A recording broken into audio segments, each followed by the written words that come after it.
Топли изостави, топли изостави. Тан тан тан тан тан тан тан тан тан тан тан тан тан тан тан. Изостави там да веятят.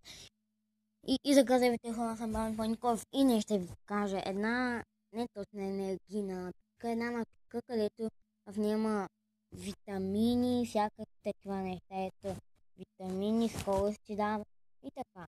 Значи, хора, хайде, е така, добре, виждам, е така хора, като отворите това, виждате как е бял, ако не го виждате, просто има всичко бяло. И в това, ето в това, ако се вижда, има ето тази лъжица. Те имаш три такива, три лъжици с изостар. Сипваш ги в 500 мл шише и го пълниш с вода. Ако искаш да ти е сладко, трябва да сипиш доста вода. Ако искаш да ти е готино, такова приятно, средно. И така исках да ви покажа. Значи изостана идва за един ден. Мен трябваше да ми дойде лежи кога. Около четвърта сряда трябваше да ми дойде, но чаках не два дена. Само 2 дена и ми дойде. Значи, се прави в София. Доставят го до дома. Много енергия ти дава. Аз съм поръчала с лимонов вкус. Значи, ако искате да си поръчате изостар,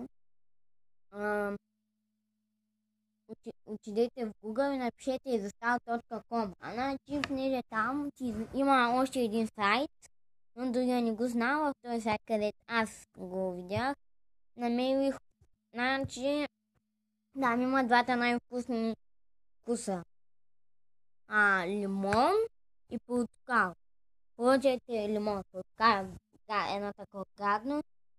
Доставят го бързо, могат до дома ти го доставят, както виждате. Ето това му е. Ето. По 10 мл шишета. За 10 мл шишета има опътва ръка.